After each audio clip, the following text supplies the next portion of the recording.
Hi, everybody, and welcome to episode 70 of the Talk is Cheap show. Hope you're all well, healthy, and COVID-free. Thanks to everyone for tapping in. Truly appreciate your support. I just want to start today by introducing my two guests for the show. First up, my regular co-host and analyst, Mr. Curtis Shaw from Curtis Shaw TV in the house. What are you saying, bro? Yeah, all good, man, all good. Yep, okay, thank you very much. And it also gives me great pleasure to introduce a special guest on this week's show, a big social media presence and Liverpool fan, Drifty. What are you saying, bro? How are you? It's got a man, pleasure to be here, man. Yeah, good, man. Great to have you on. Look forward to hearing what you got to say later on. But before I start all that, it's only right that we should start by saying the backdrop to this week's show has been extremely difficult for all of us here at AFTV. By now, I'm sure pretty much everyone knows about the sad passing of Claude Caligari. He was a friend of the channel and a big friend of mine and all of you guys. And we now know the cause of Claude's death. We now know that it was from natural causes. So hopefully that puts an end to some of the more lurid and rumors that are lurid speculation and rumors circulating around, which doesn't help anyone. But I just want to start by saying that I first met Claude back in 2012, right at the start when AFTV got launched. And I remember it was at an Arsenal game. I can't remember the actual game, but it was at an Arsenal game. Watched the game. And afterwards we decided to go out for a meal and so forth. And Claude was there. I got introduced to him.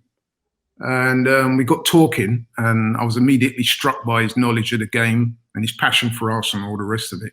So we spent quite a few hours in there just chatting, chopping it up and that, all of us. And I remember after that, we decided to go home, and Claude, I think he was a taxi driver at the time, and he just sort of sorted up to me and said, yeah, so where do you live then? So I said, well, I live in North London in Enfield. And I know that Claude was living in Essex at that time, but without straight away, he just said, oh, do you want to lift home? I was like quite taken aback. I was like, okay, I've only just met this guy. And it was quite late at night after the game. Most people will be looking to get home. And here he was offering me a lift. So he dropped me home, which would have taken him out of his way by quite a long way. We just started talking more. And I thought to myself, yeah, what a nice, warm, humble guy, you know what I mean? And so that was the first time I met him. And then obviously over the years, I've seen his presence grow on social media. I've seen, you know, how much of a big fan he was. And yeah, he was a great guy, man. And yeah, he's going to be sorely missed. Very warm, very humble, very nice guy, knew his football. I don't think I could meet a more passionate Arsenal fan. And yes, he could be a little bit, I mean, listen, no one's perfect. He could be a bit cantankerous at times, could be a bit stubborn, but there was never any malice in it. He was always such a real presence and held himself together real well. So obviously when I got the news, it was a really sad day for me, and it shook us to the core back here at FTV. So yeah, man. Curtis, what was your thoughts? I know you knew Claude quite well. Yeah, man, I was shocked. Obviously, you broke the news to me on the phone, and I was just taken aback by it. I haven't made content all week since it happened. It just felt really flat. And what a guy he was, man. I have to admit, before I even met Claude, when I used to watch AFTV before going on it, he was one of the go-to interviews for me. You know, I thought he was just brilliant entertainment. He was box office in that sense. And then having met him and worked with him at AFTV, and obviously he came on board with the football team. Just what a great guy, you know. Like you said, he loved Arsenal to the core, man. Such a passionate fan. Very strong with his opinions, but very honest, and very kind and humble. You know, my son met him. I've had him on my channel numerous times. Sometimes I've even rang him at the last minute and just said, oh, can you come on in the next hour? And he said, yeah, I'll drop something to come on. And, you know, just a great guy. And it's really sad. And the overwhelming response and love that he's had, you just kind of wish that he could have seen that. Do you know what I mean? It's sad that it's taken his passing for that kind of warmth towards him, which typically is how it is in life, unfortunately. But yeah, massive character, man. I think it's affected everyone, man. And you know, rest in peace to Claude. Absolutely, yeah. Well said, Curtis. Very well articulated. Drifty, I know that you knew Claude. Any thoughts you would like to say here? Any words? I mean, I echo what Curtis said about being one of the go-to interviews because obviously I saw him on YouTube before I met him. And same like Curtis as well, it was you who broke the news to me and let me know. So I remember just thinking, hold on, wait, what? You know, and obviously I know that you're not going to ever say anything like that and it's not real. So there's no point saying, oh, were you joking or something like that? But it felt like a joke kind of thing. Like, how? Are you sure? So yeah, it was a big shock to the system. Yeah, proper nice guy. It's kind of weird because when you're a non-Arsenal fan and you meet him, you'd think that you wouldn't have as much in common football-wise because you don't support the same team. But the funny thing is, he would always just pull me to one side and be like, I really hope you don't win the league, you know. Like he actually really liked Liverpool. I don't even know if you lot know that, but it was almost like if Arsenal didn't win the league, he wanted Liverpool to win the league. He was always like, don't listen to them lot. And you know, a lot of the time I'd meet him, Expressions and Flex and a lot of other people be around who were obviously haters. Shout out to those people. And and he would always just be like, don't listen to them lot or whatever. And he was a stand-up guy, man. He was always like just in the corner chilling, keeping himself to himself. If you brought him in, he'd come in and be full of, you know, opinions or whatever, but he wouldn't butt into your conversation either. It'd wait till you kind of invited him in.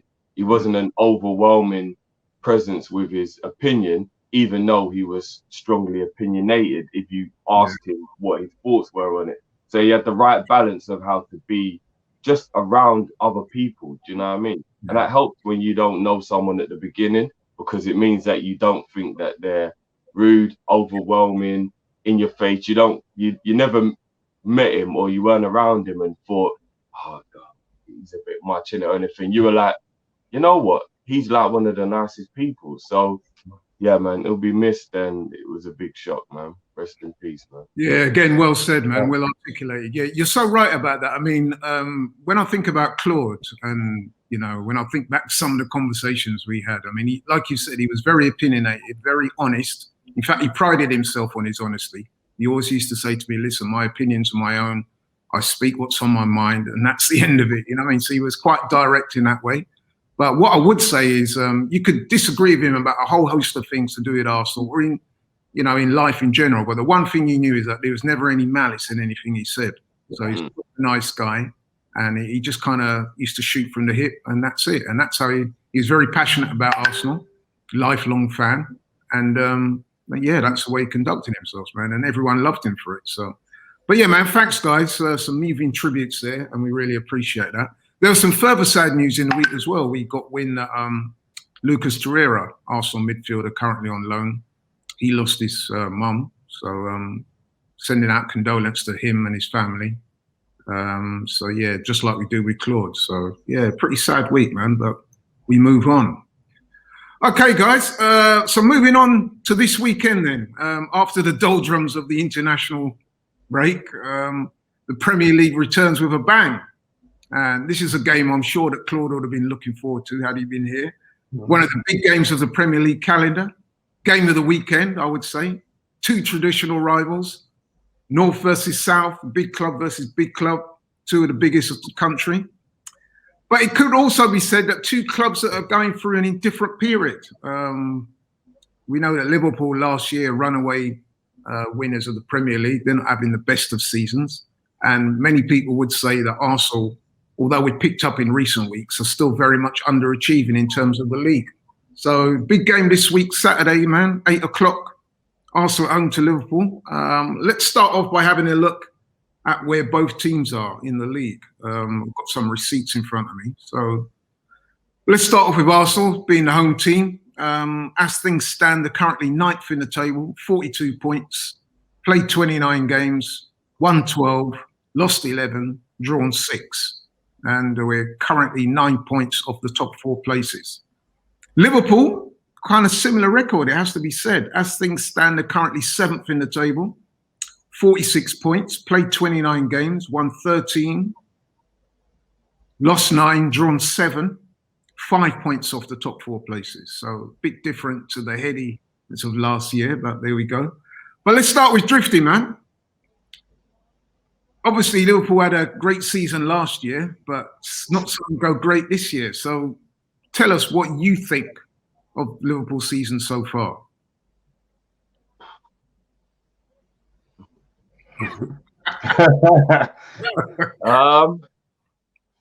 You know what it is, yeah?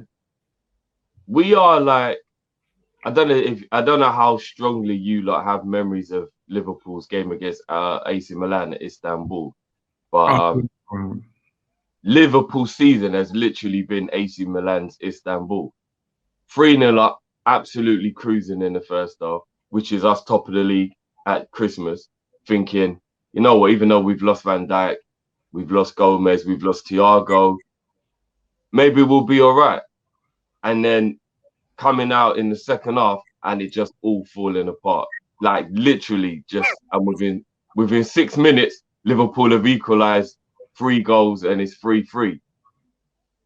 We broke the home record of wins and not losing a game at home. Yeah, ridiculous. Sadio Mane hadn't lost a game at home since he signed for Liverpool. Beat that. We bought him in 2016. He hadn't lost at home since we bought him. Mad. And now we've just broken a record for how many defeats we've had in a row at Anfield in the history of the entire club. It don't even make sense. You can't even write that as a story. You couldn't make that up. You couldn't make that up. If you told me, I tell you what, bro, go William Hill or Ladbrokes, yeah, and bet Liverpool are going to lose. They wouldn't even have had odds. They would have been like, what kind of shopping this is that? Come out of the shop. You know what I'm saying? Like, they wouldn't even have had odds for that. Yeah. Like, I can't even. I just think fatigue of all the players who had to play week in, week out because we barely had a team to put together, coupled with other teams kind of figuring us out because we can't play the way we play as well as we can when those players are missing. And having to admit it, Klopp being a bit stubborn and making a couple of mistakes that didn't help along the way. You know what I mean? There's quite a few times where I feel like, even though I get why he went with his trusted lieutenants in Fabinho and Henderson at the back, I still feel like Fabinho in midfield to protect a young defender and being able to still similarly play the way we did, it would have probably helped more. Hindsight is easy though, isn't it? But even at the time, we were like, no, just get him back in midfield. But it's hard. It's hard. Reece Williams isn't good enough, and he's only 19. And maybe playing him with Phillips, that would have meant our defense would have been younger than James Milner combined, both centre back. You know what I mean? Like, so you really deep it, and you think to yourself, I think Klopp was just stuck between a rock and a hard place, and it just got worse and worse and worse. And the teams we were losing to, the teams we wouldn't lose to ever, Brighton, Burnley, drawing with Fulham, drawing with Newcastle. When you look at it, you're like, it's just an anomaly. You can't explain it. If I run a game that have had you lot, Man City, Tottenham, I would have been like, I tell you what, we just came unstuck against opposition that was difficult to beat. But the people that, you know what I mean, that I'm watching Burnley come and comfortably get a result at Anfield. Right, like that's not supposed to happen. West Brom troubled us, proper troubled us. 1-1 with West Brom. I'm like, hold on, what? I'm feeling your pain, man. I'm feeling your pain. Almost sounds in a weird sense that you're discussing large parts of our season. And I'm going to bring in Curtis here, actually, very quickly, because obviously we talk about Arsenal every week, but give us a quick summarization for the benefit of this show after what you've heard Drifty say. What would you sum up Arsenal season so far as being? I mean, we're basically trying to rescue a horror show, because I think from the start of the season till Christmas, it was like you know, it was an absolute disaster. You know, like you're saying there, we lost to Burnley and teams like that. You know, we were getting slapped all over the place. But look, we have improved since Christmas. I think you have to give credit to Arteta in that sense. But I think we've left ourselves too much to do to get a good league position this season now. I think, all right, potentially we could still get top 6, but top 4 have gone. I think our season really is riding on the Europa League. I would say we either win the Europa League or it's been a bad season. So we just got to hope, man. We've got a good run, hopefully, to the final. So we need to win that trophy, man. Right. Okay. Thanks. It sounds like, to all intents and purposes, some similar kind of experiences going on there. And I would just say as well that despite all the pain and trauma that Liverpool have gone through, remarkably, there's still a couple of places ahead of us in the table. So maybe that's a little ode to why some of the Arsenal fans feel it's been such a disappointing season so far. And obviously there's, 9 games to go. So listen, man, it's all to play for. But moving on then to this weekend, like I said, it's a big game, massive game. Expected teams and formation tactics. So let's start with Drifty again in being our guest. What sort of team do you expect to put out, and what formation will you use, and what tactics do you think the manager will adopt? You know what? I have no idea what starting lineup he's going to have. Because as Curtis just alluded to, Europe, for us, is also the only thing left. Remarkably, we pulled off 2 of our best performances of the season against RB Leipzig, who I was petrified of based on the form we were in, and quite comfortably got through. And they're in the Champions League quarterfinal. I know Europe's our thing, without bigging up my chest too much. It isn't. It's what we do. We do the Europe thing. But I'm still shocked based on how we're playing that we got to the quarterfinals so easily. And I feel like, I remember you lot play on Thursday, right, against Prague. We've got Real Madrid on Tuesday. Like, that game is almost, you know what I mean? Like, within 24 hours, we're going to have to be traveling, I'm guessing.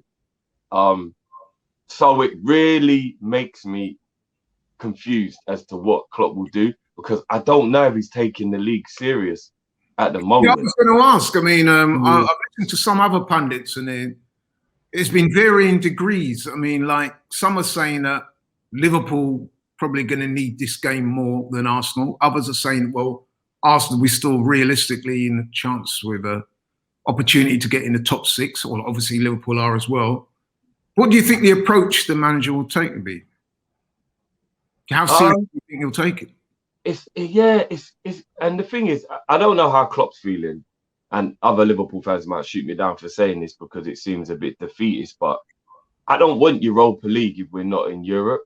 I would rather we had a whole week of training every week and we could just attack the league, and maybe that would allow us to try and do a domestic cup, because I don't think Klopp disrespects the domestic cups on purpose. I just think he knows FSG have never given him a squad that means he can attack 4 competitions in one season, especially the way we play. We are very high intense team.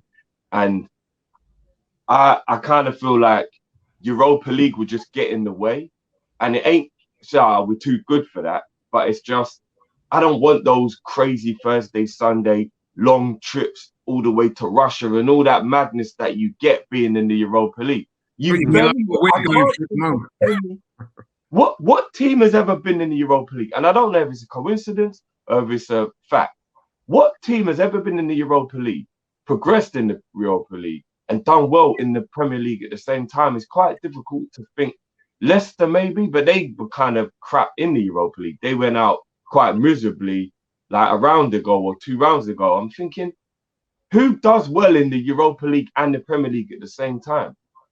So I don't really know if I want that. So I'd rather say finish 8th or 9th and don't even get Europe. But then that's a defeatist attitude, because what if you could have got 4th? So to try and get 4th, you have to kind of know you're going to finish in Europa League. So it's a weird one to like think of, you know what I mean? But okay, let me rephrase the question slightly, because obviously, like you said, trying to get inside the mind of Klopp is difficult. So, okay, hypothetically speaking, you're the manager. What kind of team you're going to put out there on Saturday to play Arsenal? And what kind of formation you're going to use? I'd go 4-2-3-1. Right. I would definitely go with the same back four that we've had a little bit of success with in the last couple of games. Kabak and Phillips haven't lost the game together. So we even know they're, hold on, let me work it out. 20. Oh no, those two are just a little bit older than James Milner combined, because Kabak's only 20. Oh my days. But even though they're young, they're starting to form a little bit of a partnership, those two, and they look okay together. So I'll definitely go with them. They would have been training with Klopp. That's the one good thing. Brazil got their games cancelled.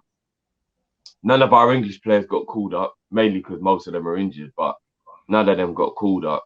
And therefore, Klopp probably had about 50 or 60% of his squad to actually work with for 2 weeks, for the first time probably for the entire season. So I hope they've been working drills. But then again, Robbo, as a captain of Scotland, played all 3 games, intense, proper, stressful games. So if it was me, I'd play Tsimikas instead of Robertson. And that wouldn't be to disrespect Arsenal. That would just be like, isn't this why we bought a decent backup for him finally? But then he's been injured and ain't really played many games. But I'd play him in this game. I would. I'd give Robbo a rest. We need Robbo fresh for Real Madrid. And I want him to have the energy for Real Madrid. I want to move to Real Madrid. I ain't forgotten that final a couple of years back. I want to deal with them lot. So I'd go Tsimikas, I'd go Phillips and Kabak, and I'd go Trent because Trent's fresh. Trent had 2 weeks of training, didn't go because apparently he's not as good as Reece James. Yeah, whatever. I would rest Genie in midfield. He played for Holland, played very well for Holland though, so he is in form. Played for Holland, but he played a lot of international football and he needs a break anyway. We've rinsed him. He's the only Liverpool senior player to not be injured for more than 7 days this season. That is how crazy our injuries have been. He's the only one. Curtis Jones played extremely well for under 21s. I know they went out, but he played really well for them, and I love that kid. So I'd play Jones because he's not somebody I'll be looking to start against Real Madrid, but he can definitely do the job and play well. He's played well against Arsenal before as well. I think it was the you remember the 5-5 game we played you lot at Anfield last season? Yeah, Carabao. Yeah, the Carabao. So he knows how to play against you lot. So I'd go for Fabinho in the holding role just to get him warmed up for the Real Madrid game, and that's just where he should play. I played Curtis in midfield with him, and I'd actually play Naby Keita. I know he hasn't played much football this season, but he's a progressive midfielder. He has looked good when he's played recently after this fitness regime he's been on. And without being disrespectful to him, he won't start the Real Madrid game, but he's good enough to be a starter.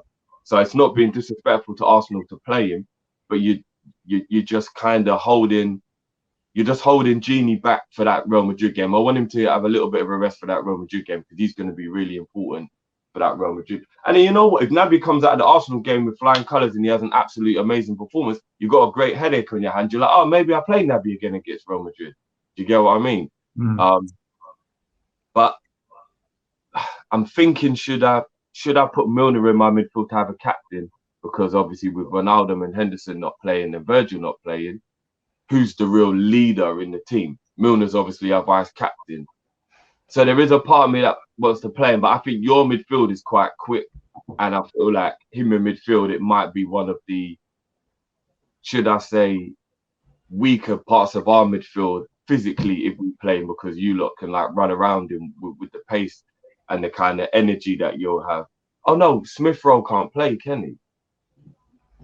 I don't think he came out of the under-21 last game, so that there's a doubt over him. Yeah, there is a doubt. Yeah. No, you know what? I'll leave Milner out, but there's a possibility I may play him instead of Jones, just to have like a figurehead and a leader in there. And then up front, Jota, he's the only one of our front three that's really on it at the moment in terms of current form. Last maybe 3 or 4 games, but he got rinsed, and now he's carrying Cristiano in it up at Portugal. So, but I know Firmino's back in contention, and you lot will know, Bobby, he loves him some Arsenal. I'm not even gonna lie, He does. He seems to be one of his favourite fixtures in the calendar year. In 7 or 8 goals he's got against you lot since he come to Liverpool. But he's been off form and he's been injured as well. I think to get ready for Real Madrid, I'd go Mane, Jota, Salah. I would. I don't want to be so disrespectful. I start saying I'm going to play. I mean, you lot probably don't know. I love Origi, and I think he gets criminally underrated and disrespected with the lack of game time that he gets. But I probably would still play Jota in this game because we got to get a bit of rhythm and we got to keep a bit of momentum at the same time as not wanting to risk players for the Real Madrid game. Because if we lose this game and we get a bit demoralised, it could affect us because we're a bit vulnerable at the moment. Do you know what I mean? We've normally been quite mentally strong, and like 1 defeat or 2 defeats, I'm like, I brushed that off.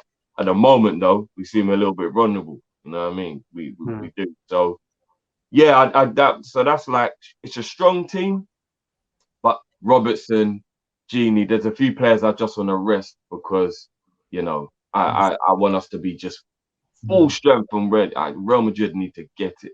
They need to get it. So it sounds like you are in favour of putting out a pretty strong team, but I think it's coming across quite loud and clear that your priority is a Real Madrid game. And I get that, listen.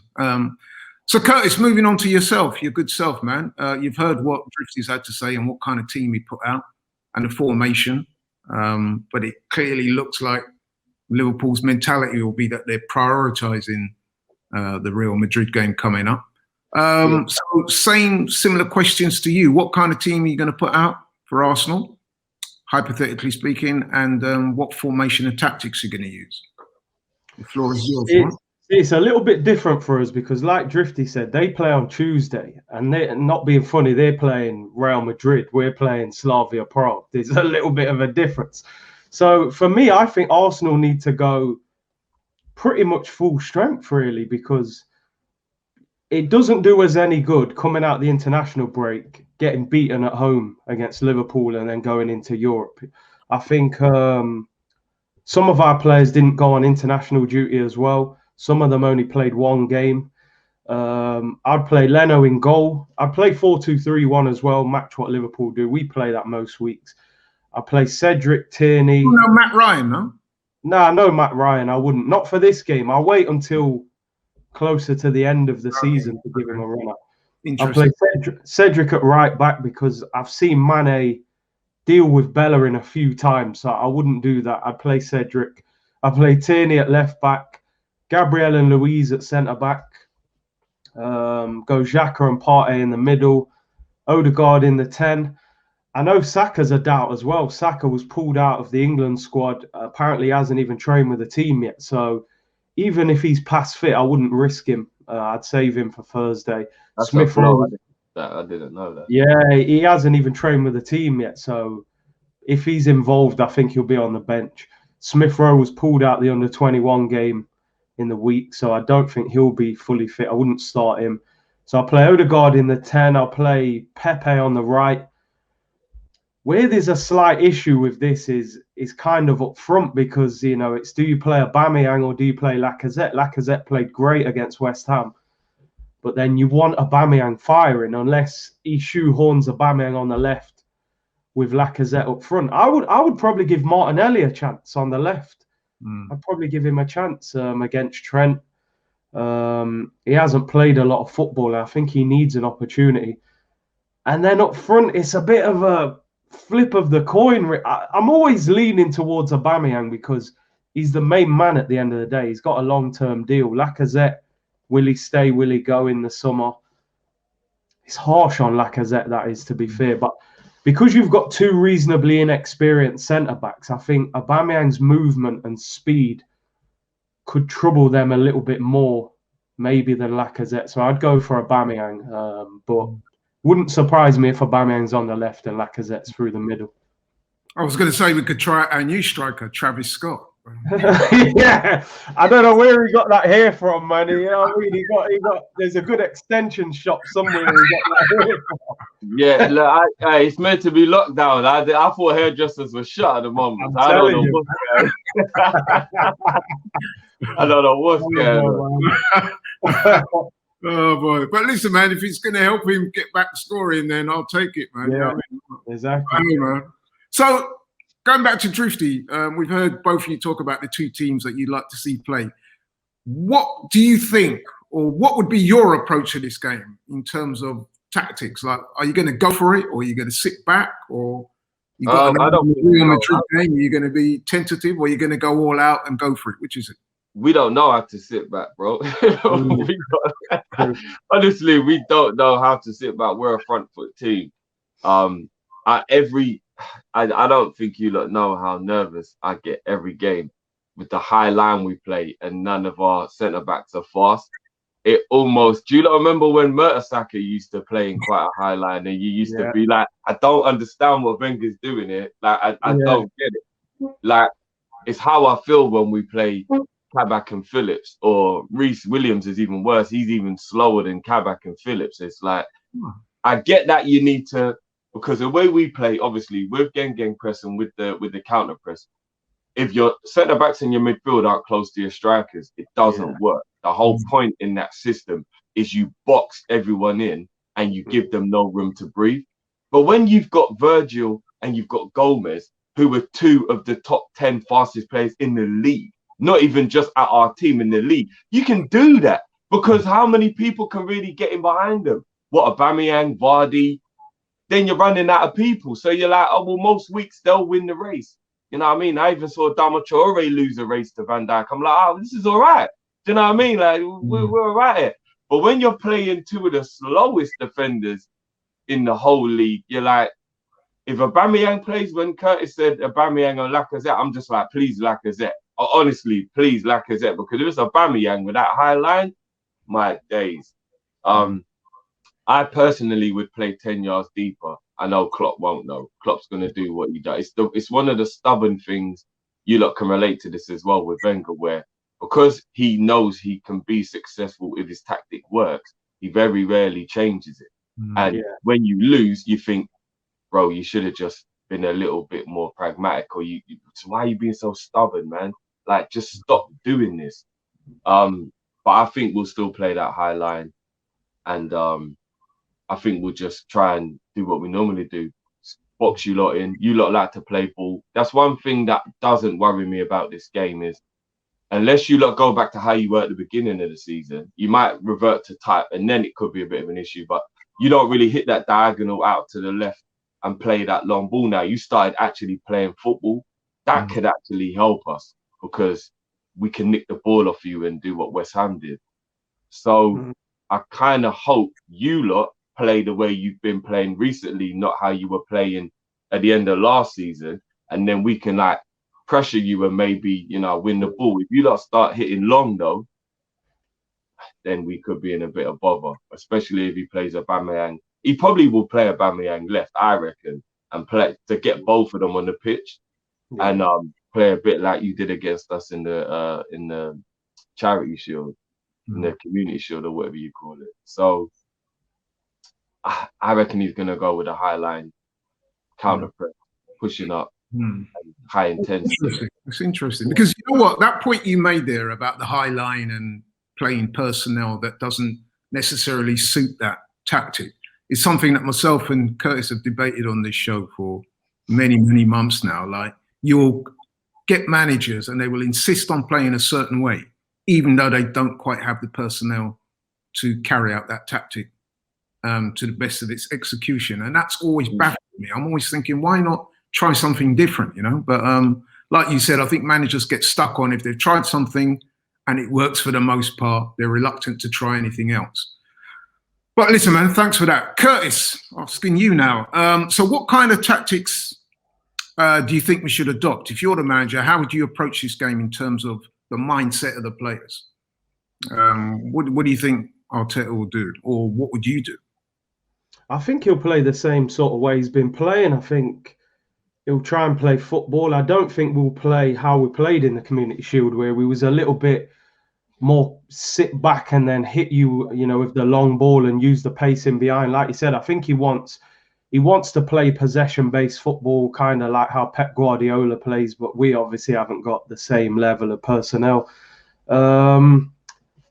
I'm finding it difficult to think how this game's going to go, because I'm just thinking, like you're saying, both managers are going to have Europe in the back of their mind. And how is that going to influence their team selection? And, how much do you go for this game? The interesting thing is, with Liverpool, if they go for Europe and don't win the Champions League, then the league's kind of, you're only 5 points off the top four. It's not that much. 2 wins, you could close that gap. Equally with Arsenal, if we don't win the Europa League, we need to get in the top 6 to at least be in Europe next season. So it's going to be interesting. I just think with Arsenal, we've got to try and take advantage of Liverpool's defence, because the last few times we've played against you, it's been Van Dijk and whoever, Gomez next to him. You're not getting a lot of change out of them. I just think with Kabak and is it Phillips or Williams, whoever plays next to him, you've got to have a go at them two, to be honest. You've seen teams a lot worse than us get joy out of them. So I think when we get the chance to attack that Liverpool defence, we've really got to have a go at them. Having said that, defensively, you saw against West Ham with us, at any given time, we can just capitulate. And, Jota scoring goals for fun for Portugal. Salah, I think, is he still top scorer in the league? He's banging goals in. Mane does well against us. Yeah, so it's still going to be a dangerous game. I think there'll be goals in the game. I think there'll be goals at both ends. And it's just kind of a case of who, performs better on the day. But I think I would like to see Arsenal go for it. I'd like to see them have a go. Not all out attack, because we know Liverpool are dangerous, but I think try and ask real questions of their defence. Okay, thanks very much. Well said. Right, I'm going to press you guys for a prediction now. The corresponding game, Liverpool won 3-1. Obviously, that was a different time, different circumstances. Since then, both teams have enjoyed different fortunes. I would argue that currently Arsenal are in a better run of form. But listen, it's still a big game. It's still going to be keenly contested. And Drifty, I'm going to start with you. So based on what you said and based on, your thoughts and so forth, what do you see as the result for this game and why? Yeah, just quickly touch on what Curtis said, because I didn't want to interrupt. Being 5 points off top 4, you know what's crazy about that, brother? Yeah, is when I look at the teams in the top 4, the only one I think we can catch is Leicester, if I base it on like history, squad, and so forth. But they're 10 points ahead of us. That's why I don't feel confident about top 4. If Leicester were Chelsea and Chelsea were Leicester, I would think maybe.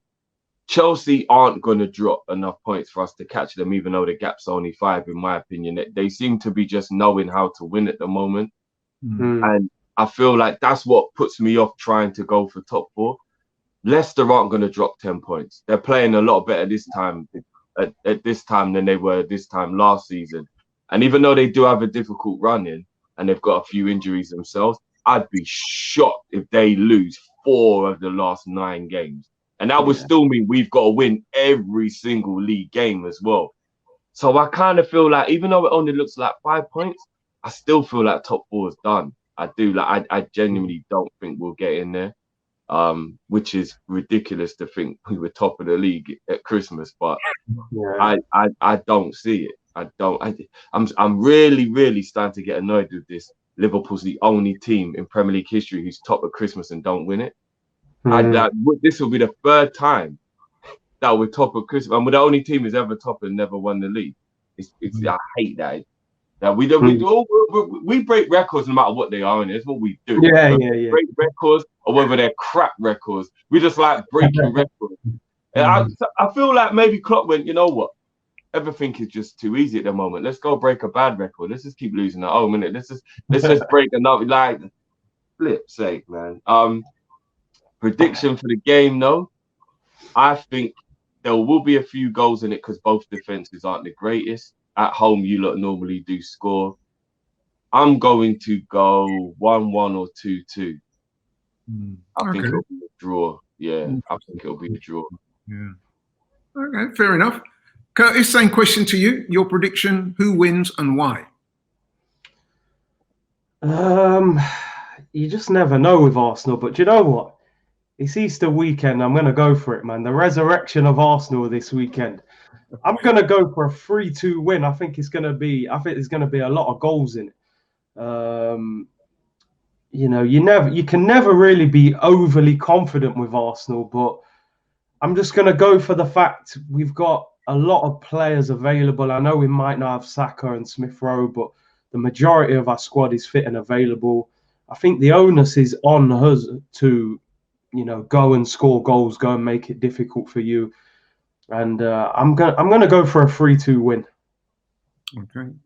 Yeah. You know, I kind of like that. You know what? I'm going to go for 3-1. Wow. We may have to come from a goal down, but I just think Liverpool are in a different space right now to what they were earlier in this season. They're still a very good team, don't get me wrong.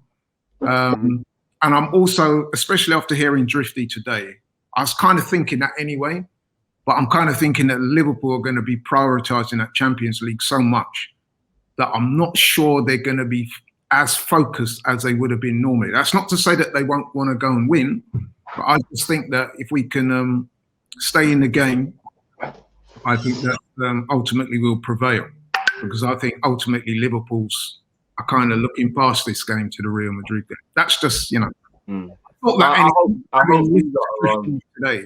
I'm even more. Remember your Man City game when you had Benfica, I think it was, that week. Yeah. And you really was already thinking about Benfica. Oh. When I watched that game, I could not believe how much Arsenal were not taking that game seriously against Man City. I hope that Arsenal turns up.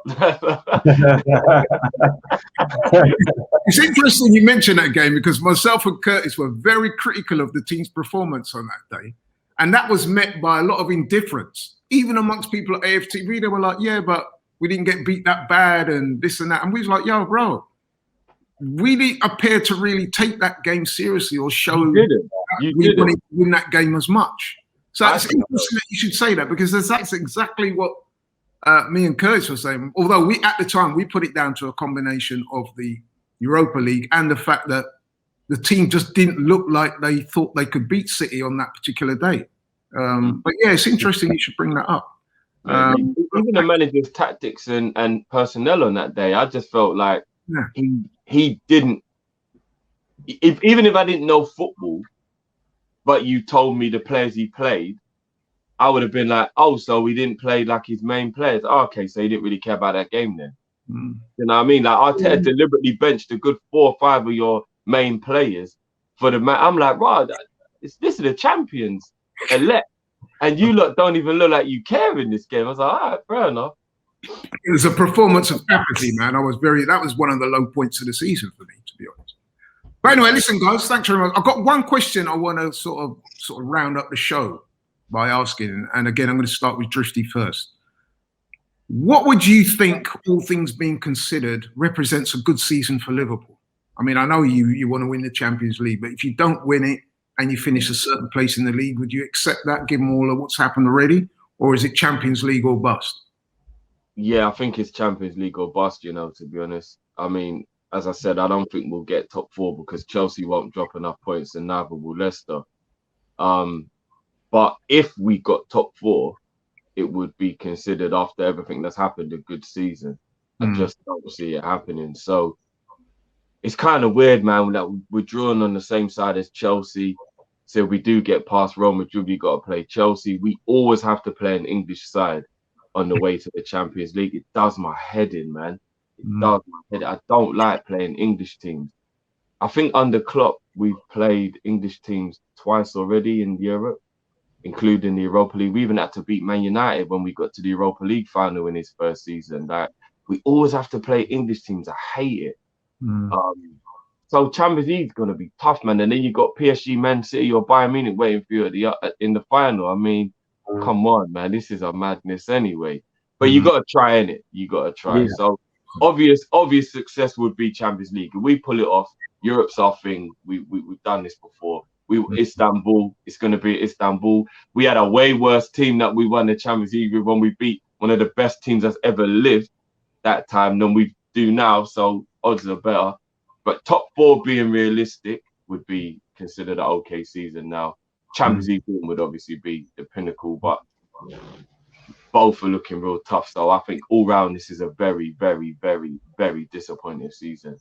Very disappointing. Okay, that's great. Thank you very much. And Curtis, just quickly, I mean, I think I know what you're going to say anyway, but what's acceptable for you this season? In terms of league position and overall finish in Europa League and whatever, what would you take as a bare minimum this season? For me, it's Europa League or bust. I'm telling you, because I think, like Drifty just said there about Liverpool, you look at the Champions League, they got to beat Real Madrid, probably Chelsea, probably Bayern Munich or someone in the final, Man City. That's a very difficult run, especially when you've got big players missing. I mean, there was a rumor that Van Dijk might even be back towards the end of that. I don't know how true that is. No, that's a Liverpool PR spin. That's what. Okay. Oh, fair enough. I mean, obviously with pictures of him training the whole time. Well, we don't want to see that. We don't want to see that. Buy us a centre back. Don't show us Van Dijk. Buy a centre back.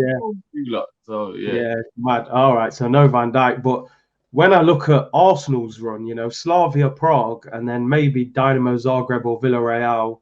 Then you're looking at Man United or Roma or Ajax. That's a very winnable tournament, in my opinion, especially at least getting to the final. So considering how bad they've been this season, the fact that I think most of our squad is fit and available now. Obviously, Smith Rowe and Saka have got a knock, but they'll both be available for the Europa League. I think we've got to win the Europa League, and that would rescue what's been a shocking season. In the league, we could probably get top 6. We haven't got too bad a run. I think we only play Liverpool and Chelsea out of the big 6, if you like, in the last 9 games. So we got an opportunity to win a lot of them games.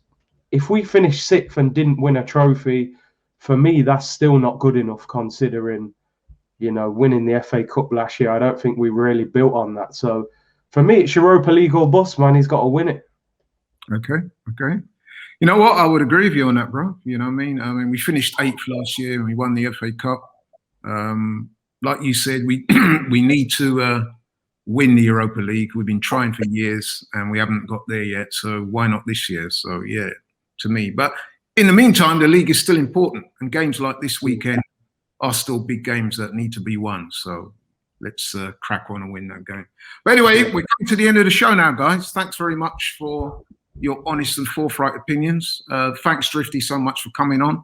I've enjoyed you spilling your pain about Liverpool, man. Gotta get it out, bro. You hold it in. I hope this show has given you some catharsis. That you're sometimes I'd just be sitting there and I'll be doing, it could be anything. I could be listening to music, to watching a film, to anything. And all of a sudden I'll just think, what happened? I'm not joking. Like, sometimes it just comes over me. I could be walking down the street just going to get some groceries or something, and I might see somebody wearing a Liverpool shirt or something and be like, what happened this season, man? Flip it. No. Like, it just hurts, man. I'm not even joking. This hurts. We went from 48 months or 24 months of like just pure ecstasy to what the hell is this? Like, we lost 3 games in 2 years. How many games have we lost now? I don't even get this. It don't even make no sense. I can't work this out, man. This is madness. Amazing. We had a show a couple of weeks ago that we entitled From the Sublime to the Ridiculous. And I think given what you've said about Liverpool today, that kind of sums up your season as well. But listen, man, thanks for coming on. Just very quickly, tell the people where they can find you on social media, bro. Yeah, Drifty_ish on Instagram and Twitter, and Team Copish on YouTube. Come check us out. We're on the road to 20,000. So yeah, come check us out on YouTube, man. Will do, bro. Nice one. And Curtis, tell the people where they can find you, those that don't know already. Yeah, check out the channel, man. Curtis Shaw TV. I haven't really been uploading this week, but I will be back over the weekend now with a watch along and that. So yeah, come check me out on the road to 25k actually. So nearly there. Well done, bro. Well done. Yeah, man. And thanks again to all you guys for tuning in. We really appreciate it, especially on the end of what's been a very difficult week for all of us here at AFTV, what with the passing of Claude. Like, share, subscribe, keep supporting the channel, keep sending us your messages. And I just want to leave you with the words of the great man. It's time to go!